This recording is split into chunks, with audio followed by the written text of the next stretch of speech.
Hello, hello, hello, hello, everybody. Welcome aboard Tuesday night. Do a little Q&A, answer some questions, talk to some folks.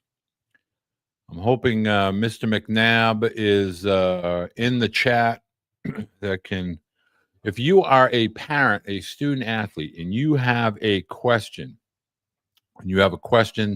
anything I begin to discuss tonight or something that you would like to simply ask, please feel free, whether you're in the Facebook group for Coach Beede, you're on the YouTube channel, if you're on X, formerly known as Twitter, you can send me a DM. I'll be checking those when I put the spectacles on. Hope everybody's having a great week in baseball. Really, this is a fun time of year as the leaves on the trees here in greater New England begins to pop. The grass gets a little greener, the air gets a little warmer, and it is officially baseball season. And it is officially baseball season because we've had Patriots Day here in Massachusetts, which means we've had an 11 a.m. baseball game, a marathon which just concluded yesterday. So that means it's a big signal. Spring is officially here in New England. Hawaiian Hammer, aloha. I just talked to my wife about Hawaii. I didn't realize we were so far away. I think we're 13 hours away in a flight. But thank you, as always, for watching. Tonight, we are going to talk about two topics, kind of blend them into one. Going to cover some of the changes that are upcoming, give my thoughts, opinions. Also going to share with you, I had a question from a student athlete. And I'm going to, that was kind of the title for tonight's topic. But first and foremost, want to kind of reiterate a couple of things. First, want to ask if you are a fan of something that I do or anything that I do, if you could make sure you find your way to the YouTube video, thumbs up, subscribe. It is free. Also follow on X. Really am trying to build the following, build the base. I am doing this full time. Many people have made much ado about my membership for YouTube. So I want to start there. $20 a month. College recruiting is hard. The landscape. Let me be your GPS. Let me be your Waze navigation as it pertains to all topics relating to youth baseball. Give you my opinions, my thoughts, travel baseball, college recruiting. This is what I've done for 37 plus years. This is what I do full time. I'm very good at what I do. And I'm not going to hide that fact any longer. I just see the world around me and all of these people that are in this space, and I'm going to do it for $20 a month. And what do you get for $20 a month? You get the courses. I have 4 courses. Each course is specifically targeted to different age groups. You're going to get 2 books, ebooks. Pick one behind me. If you're a parent of a 9 through 13-year-old or 3 through 9-year-old, you get Fun Over Fear. 9 through 13, you get The Process. 16 through 21, you get the recruiting process. You can also get The Shift. Also going to talk all things relating to college recruiting. You're going to get access to the College Coaches Corner, which is done every Thursday evening. Spent a lot of time talking with NCAA Division III head coaches, Southern Maine, Coast Guard. We talked at length with Nichols College. We're going to be talking each week to guests at the Division I, Division II, NAIA, JUCO. You're going to hear from all coaches. You're going to hear about all topics related to college recruiting. You're going to get my special content with the major league and minor league players, the college players, with the how-to as far as grips and hitting and bats and equipment and all that for $20 a month. There is no one in this space doing that for $20. So I'm going to be, if you're currently a paying member of YouTube, and I'm going to be flushing all of that just to give you a heads up. If you choose to re-sign up, go ahead. This is something I'm going to take to the next level. I also want to explain to parents, I get a lot of emails, a lot of texts, and I take pride in answering those questions. So if at any time you have a question, you want to talk to me one-on-one, you'll have the ability to do that as well. Also going to be doing a webinar every week, similar to this, but more directly related to topics, youth baseball, that you have that I will answer. Tonight, we're going to talk about all parents have this fear. And I got a question from a high school athlete, and it was about his parents.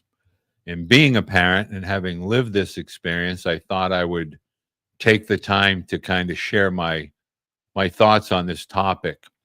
And we as parents today more than ever, we find ourselves intimately involved with almost every move our children make. My children now are in their 30s, so for me, I kind of get dismissed relatively quickly. My boys are married; they have children of their own.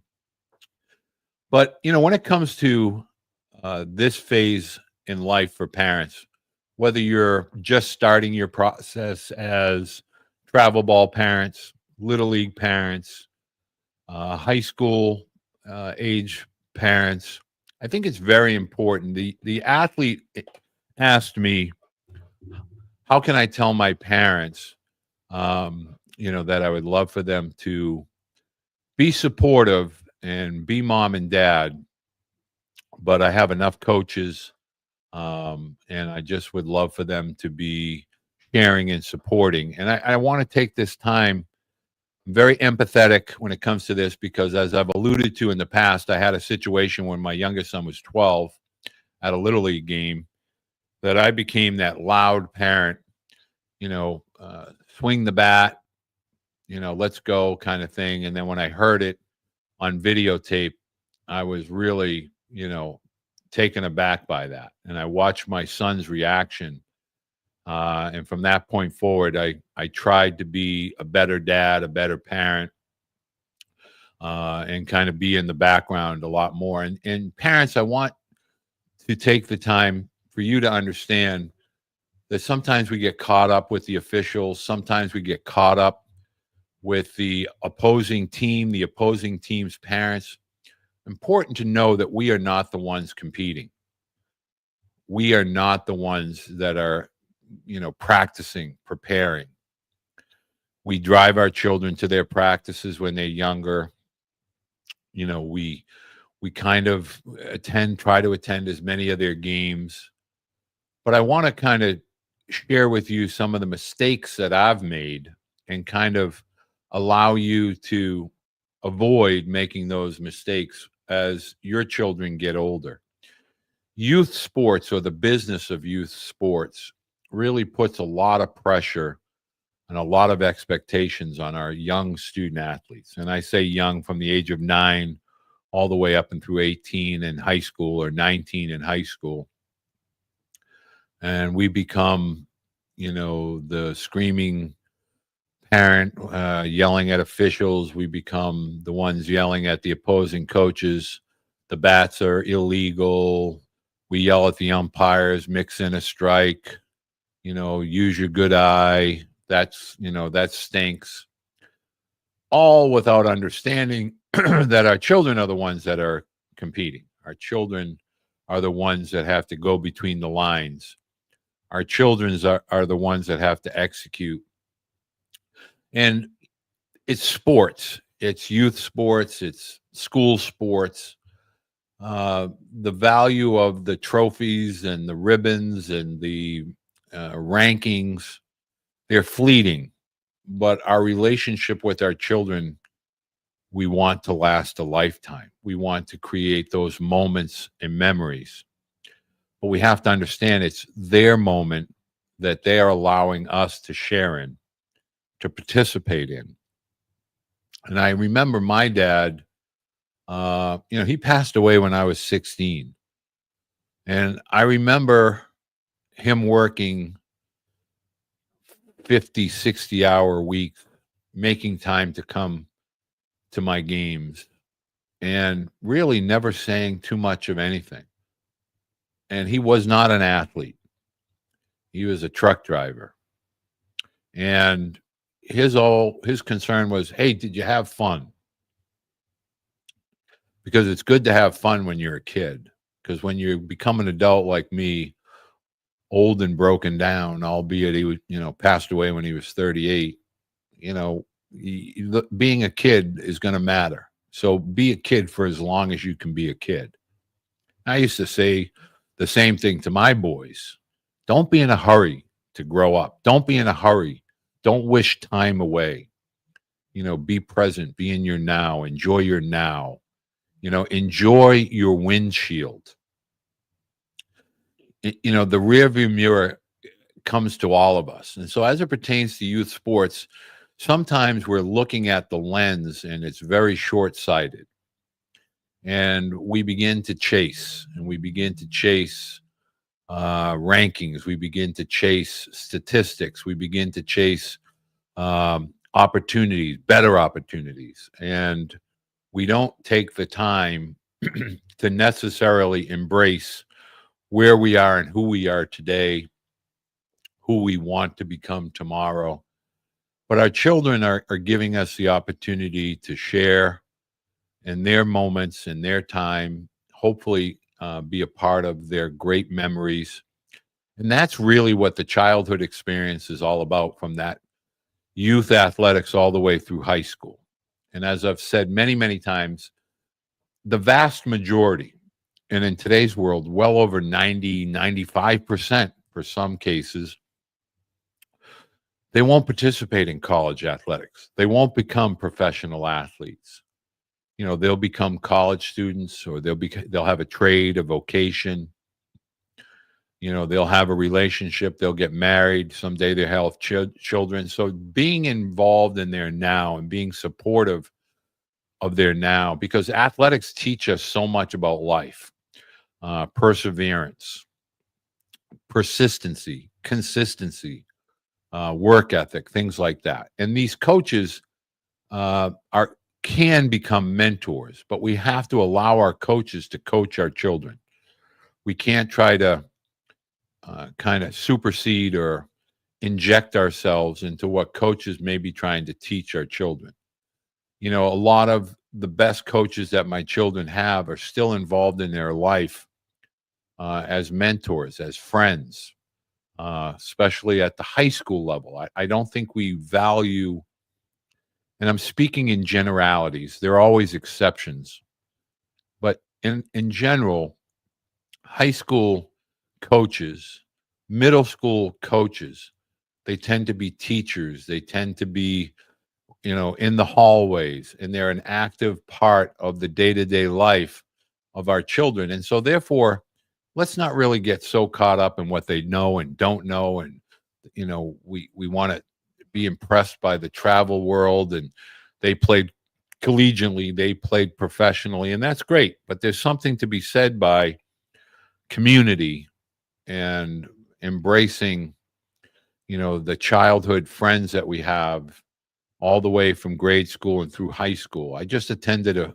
funeral this past weekend, and part of the eulogy was about the friendship that began in elementary school, and then through high school, and then through their marriages and the birth and the growing up of their children, and then their grandchildren. And it really kind of resonated with me. And not to be phony or not to try to get a teary eye, but, I think a lot can be said by youth athletics and the community that you live in and compete against. I think that we need to start to pay more attention to that and not worry so much about, where does your child measure up at what age and what stage. Children do grow up. We do become adults. Many of us wish we could go backwards, but we can't. We do know that time races and moves forward. And so share, embrace, be a part of your child's childhood, their athletic endeavors.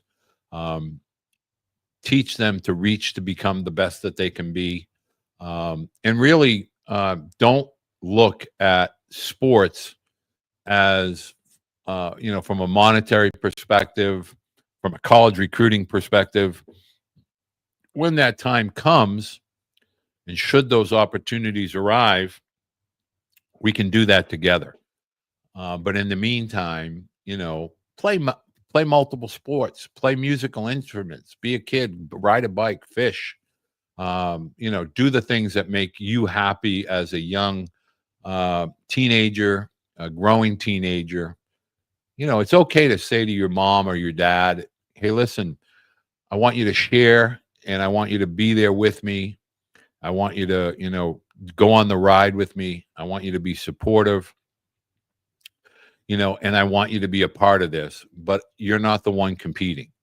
I am. You're not the one that's doing all the hard work. I am. Share with me when I ask you your opinion, your thoughts. Great. But I want you to be the best mom and dad, and I want to try to be the best son or daughter that I can be. And let's do this together. Let's experience this together." And I thought that was a really brave question for that athlete to share with me. And I was honored and humbled that student athlete so eloquently took the time to write me an email. And I really wanted to give it the time that it deserved. I wrote back, but I also wanted to share this because I feel like if one student athlete is writing that to me, I really think that there may be others that may benefit from that message. I also want to let parents know it's a heck of a lot of fun being in the outfield with other parents, maybe a red Solo cup or two, some sunflower seeds, pizza,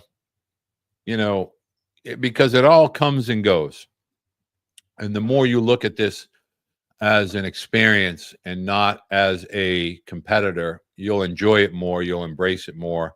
You'll take more photos. You'll take more video, and you'll look back and smile. And you don't want to look back and be sad. So I thought I would share that before I went down the NCAA rabbit hole with you. Thank you, Jackson. The other thing is I want to, we talk a lot about recruiting. We talk a lot about the next level, the next step. And I want to give this the proper time. A lot of time athletes will reach out to me. They ask me simple questions. I don't ever want to be that guy that has to put a quarter in the jukebox for me to talk or sing or whatever. And there are a lot of changes that are going to have an adverse effect on a lot of high school students that are juniors and seniors in high school. And I think we have to acknowledge that that's going to happen. I think that they're, from a opportunity perspective, I think we need to address that and we need to plan accordingly. And I don't think it needs to be under the cloak of darkness or, a covert operation, the pay to play or the pay to get the information advice, which is why I share the YouTube, which is why I say the things I do on social media. It's not to hear myself talk. It's not to want to be the top dog. To be honest with you, I think it's really good that parents and athletes have an alternative voice. I think it's really good that I can provide access for families on some occasion, but I certainly don't have all the answers, and I certainly don't want to pretend to be a Grok or Chat GPT. But I do want you to know that as it pertains to high school athletics, college athletics, I having lived it as a dad, I do have enough experience as a player, as a coach, as a dad, to be able to help parents and help student athletes. Now, moving forward, I want the high school juniors and the high school seniors to know that your time is now. Your time is on the clock. If you're an 8th grader, a 9th grader, a 10th grader, or a parent thereof, I want you to know there's no more rush. You're not missing out. You're not late to the game. You're not going to miss opportunities. there are things that you can plan, and there are things that you can be doing: strength and conditioning, foot speed, academics, arm strength, arm accuracy, skill set development. Happy to help you with those things. But those things are not being done from the perspective of being recruited. They're being done to become the best that your athlete is capable of becoming. And I think that everybody should have a plan, but I think that plan should be one of broader strokes and not so uh, focused on college, because the numbers tell us that that may not be an opportunity. The other part of this whole process from the evaluation standpoint, and when I do evaluations, I'm doing this live with families, and many families that have already experienced this have found great value from, sharing their video, and then we talk and then we discuss, and they hear, my feedback. And I offer suggestions, and I'm honest and I'm candid, but I'm respectful. And I think that that's important. I had a young man today put something out on X, and I shot him back a message saying, "Hey, look, if I'm watching that video and I'm not your buddy and I'm not mom or dad and I'm a college coach, I'm going to tell you this is what you could have done better." And I want parents to understand that's part of this whole thing. You want somebody that taps your student athlete on the shoulder and say, "Hey, you can do this a little differently. You can do this a little bit better." And I want the athletes to know that they can expect that from me, and they can expect that, from the blue book. They can expect honesty, that I'm not going to blow smoke in their direction just to pump their tires on social media. But I do it privately. I don't do it online. I don't type out things and put things out into the universe of social media. Couple things to bring up. College rosters are going to be changing. They're going to be reduced. There are going to be schools that opt in. There are schools that are going to not want to opt in. At the end of the day, all of these various topics basically signal a change. And whenever there's change, there's disappointment. Smaller rosters at the Division I level, smaller draft rounds that is coming in the future, less room for opportunity, less roster spots, more athletes being spread out throughout college baseball landscape, NAIA, Division III baseball. They're all going to see a dramatic rise. We hear Division III, no scholarship. We think that stinks, but we don't realize that most Division II and most Division I, they're not going to have all full scholarships. Academic scholarships are still scholarships. They might not be baseball scholarship or soccer or softball, but they are scholarships, merit money, grant money, just a fancy word for scholarships. So you're going to have to make changes in how you approach recruiting. And I'm going to say this again for the 50th millionth time. Travel baseball, I'm not your enemy. I think travel baseball is fun. But travel baseball is no longer the road to the Wizard of Oz. It's not like play travel baseball for this team and it's automatically going to lead to this college placement because we place thousands of students. The world is different. The industry is different. So college athletics are going to be less room at the end. And so you need to begin to change accordingly. More academic centric, more geographical centric, more where is there the right fit for me? What's the best opportunity for me? Because the odds of playing professionally are going to be greatly diminished from the already greatly diminished opportunities that exist today. In 2026, as I said last week, a lot of things change. There'll be a new collective bargaining agreement at the major league level being discussed. College, sport, athletic contracts, television contracts will be renegotiated. There will be a new division at the Division I level. Let's call it the professional division. That's coming. We can already see the groundwork being laid. You read all these things on social media. This guy's transferring to that school and they're going to offer him $1 million. And then the quarterback at that school is going to transfer to this school. It's basically free agency. So they're going to start to lay the groundwork and the framework for a professional division of college athletics, what we now refer to as the P4, or it used to be the P5. That's going to become like the American League East, the American League West, and it's all going to be financially set up so that logistically travel is manageable. It's not expensive. There'll be an expense sheet.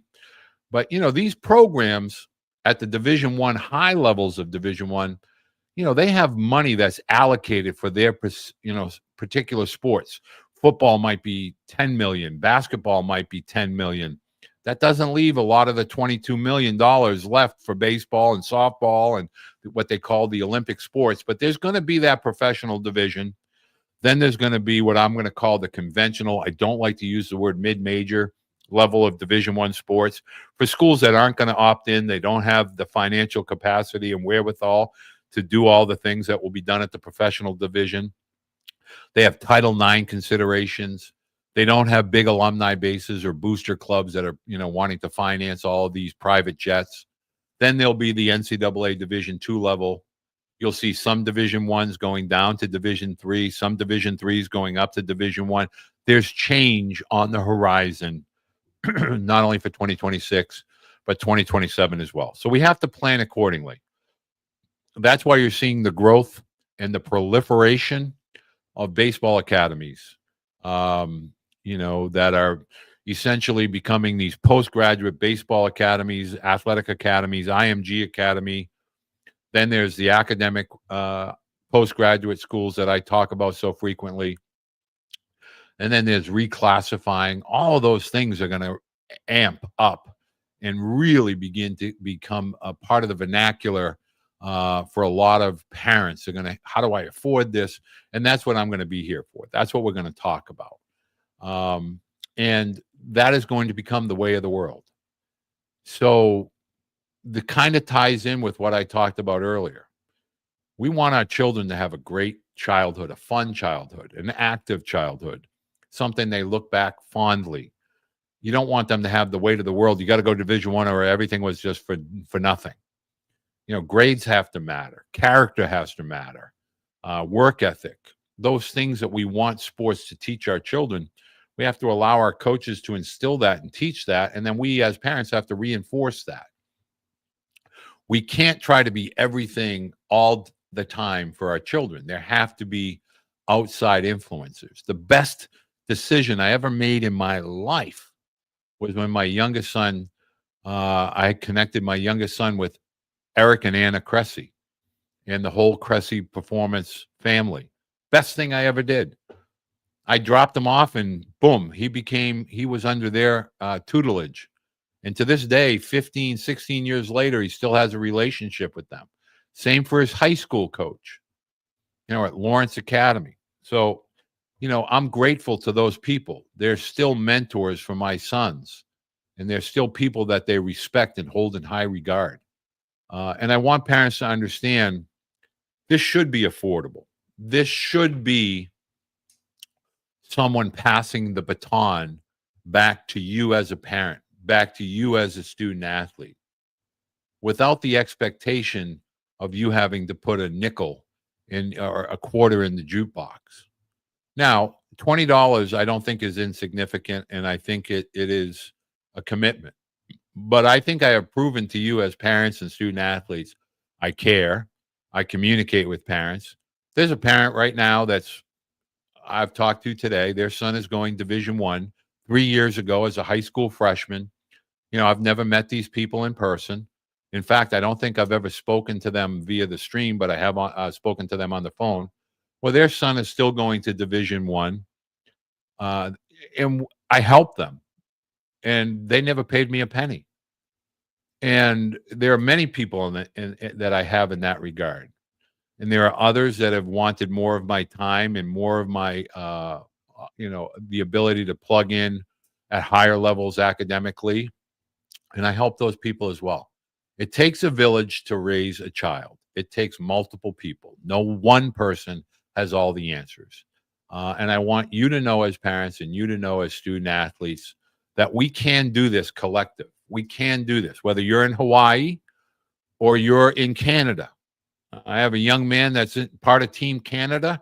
He's going to high school here in the States. He's having a great time, a great experience, meeting new friends. That's what this is all about.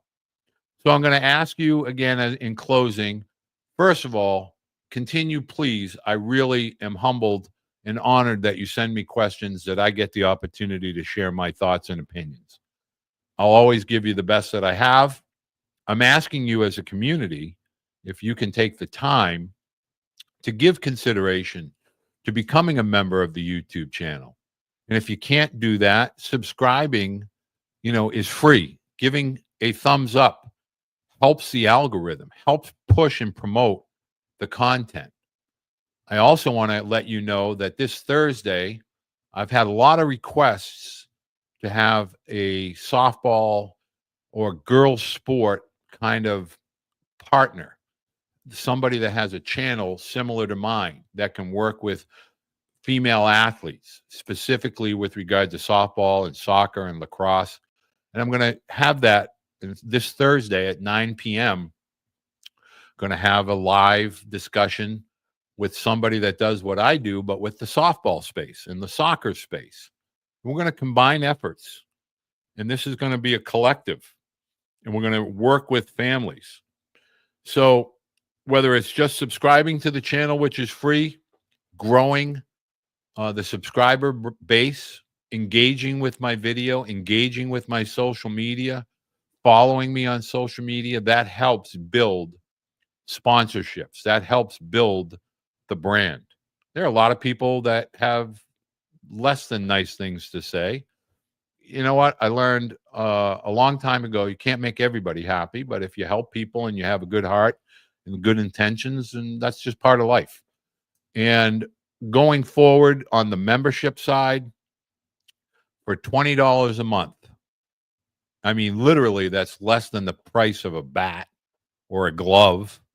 Heck, it's less than a gate fee at the vast majority of places you're going to go. We're going to be able to put this on the track. Let's see. Keith Simmons, hello. Elijah, hello. Axel, you get confused when you say travel is not the road. I agree, but if that's where the game is moving towards, players need to face better competition. And without travel, how will they get that exposure? Now, Axel, I, first of all, never knew you were going to put this out there. And I'm glad that you asked this. I'm going to end on this because I find when I'm long-winded, my videos do absolutely horrific. And so I want to try to keep this within a 30-minute window. I know I'm going to fail at that. But, Axel, I want you to understand one thing. Travel athletics cannot control competition. And it used to be that Perfect Game would ask, who's on your roster? Where are they committed? And then they would go out and ask college coaches, have you ever heard of Tyler Beede? Do you know who that kid is? Is he any good? This guy's on this team. Now it's, here's what it costs. And instead of 180 of the best teams across the country, it's 450 teams, pool players watered down. It's just not the same product. Too many teams, too many programs have too many teams and too many age groups. The number one thing is if you want better competition, you need to play up. Now, when I say play up, play against older athletes. Better competition means stronger, better, more athletic athletes. 9U, 10U, 11U, 12U, 13U. That's a business model. I've said that over and over again.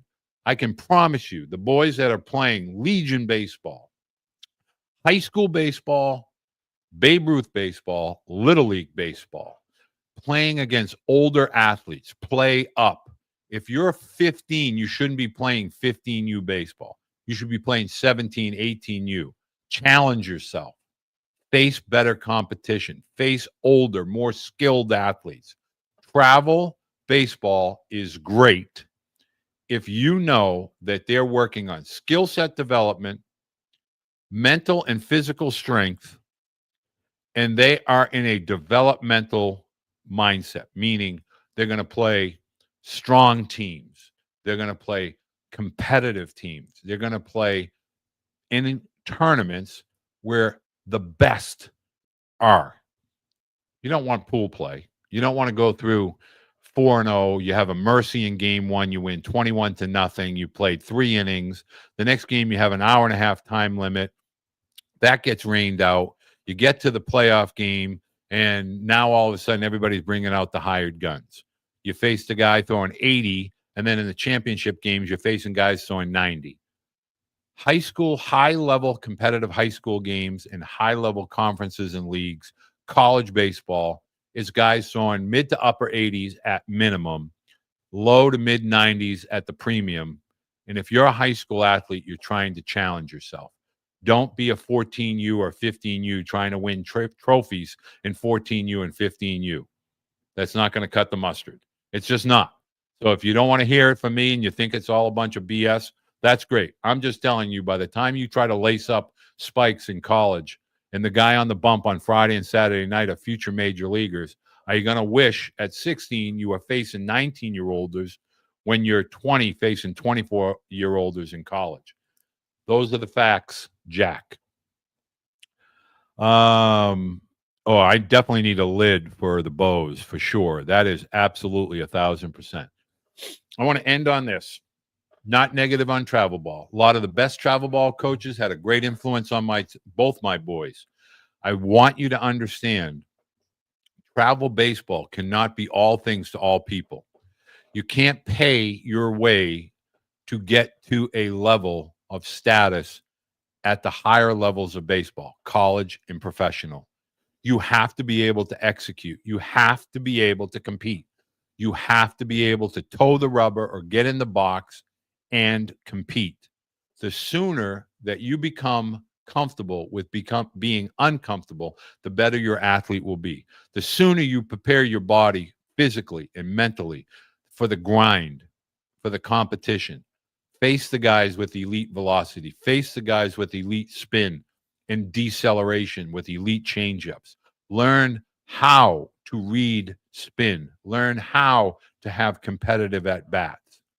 If you're doing that in travel baseball, kudos to you. But if you're just playing on a team that's 54-2, and a lot of those games are blowouts and rainouts and all these rain-shortened games, what are you really getting? What I'm going to be doing for you as parents and you as student athletes is providing you access, bringing people on, college coaches, strength coaches. A couple weeks from now, we're going to have the LSU strength coach, LSU baseball strength coach. You think that's going to add a little insight? We're going to talk to Tommy Moffitt again from Texas A&M.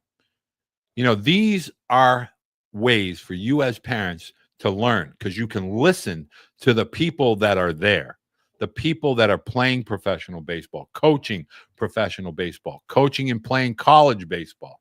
You don't have to take my word for it. You can hear directly from those that are living it. I want to say thank you to everyone that takes the time to engage, ask questions, comment on my videos, watch my videos, share my videos. I am trying to create brand awareness. I am trying to create my network. I don't want to try to compete. I don't want to do lessons. I don't want to do hitting lessons, pitching lessons. I always give thoughts and opinions, but if I need pitching, I go talk to Tyler. He's a major leaguer. If I need hitting, I go find somebody I trust as a hitting coach, like a Clint Hurdle or Jay King at Vanderbilt. Those kind of guys. Talk to Matt Tyner. Matt Tyner's he'll forget more about hitting than most coaches will ever know. These are guys that have lived it at every level. And I respect their opinions and I respect them as coaches. And those are the things I want to share with you. So I want to say thank you to everybody that's taken the time tonight to watch, to send questions. Trevor, thank you very much. Jackson, you're very, very welcome.